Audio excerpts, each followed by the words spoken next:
I'm going to bring on a guest, Keishorne Scott, who's a relationship expert. Let's talk to Keishorne Scott. He is a heartbreak expert, and he's going to tell us how to avoid it. You also do some coaching and counseling for folks as well, right? Yeah. Keishorne Scott, he is a relationship coach and the author of the New York Times bestseller, Life, about managing romantic relationships in these difficult times. Keishorne Scott is a best-selling author and relationship coach. My name is Keishorne Scott, relationship expert and author of the book Bits and Pieces. My best tips for breaking down walls while dating. What is the first thing that comes to mind when you hear love experience? We have different love experiences, right? You have the good ones and you have the challenging ones. One teaches you less, but the challenging ones, those are the ones you kind of like, what can I learn from this? You cannot build a relationship off of text messaging. I can't feel you. I can't feel your feelings.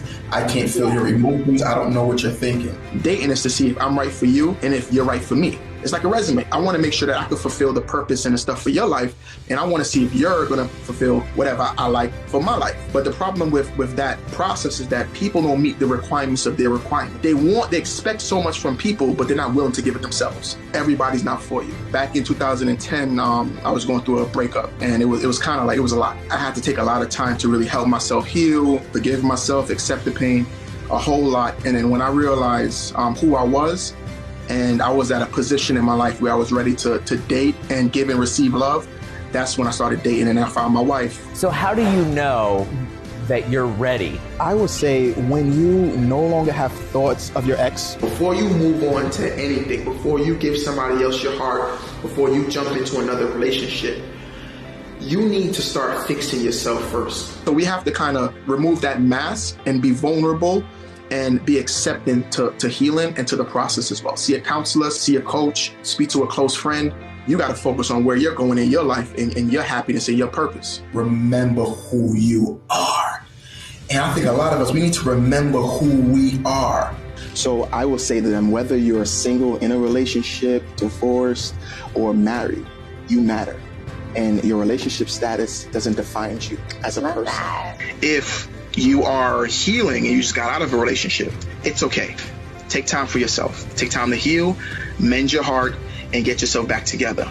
It's okay to be single. There's nothing wrong with it. It's not a curse. It's okay. So embrace your singleness, embrace who you are, and enjoy yourself. A lot of people are still the broken 15, 14, and 13-year-old them, because you go through a relationship when you're 13 and your heart get broken, right? Who you getting advice from?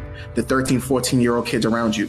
Then you get older now and you're still operating on that because you never healed. So you're going to continue to blame everything else around you. So what I do is I help people learn how to forgive themselves. Because when you get out of a breakup, new relationship, old relationship, marriage, divorce, what happens there is that you have a lot of guilt. You blame yourself for a lot of issues, the things that you did or the things that you didn't. You got to fix yourself first.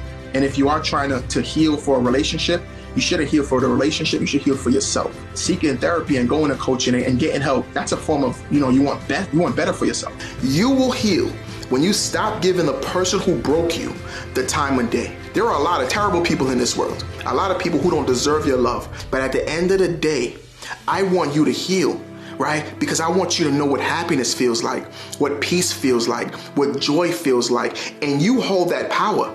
You are that strong. But you have to get out your way. You have to put yourself first. You have to create a plan. And you have to get back up and start living your life. Only you can do that.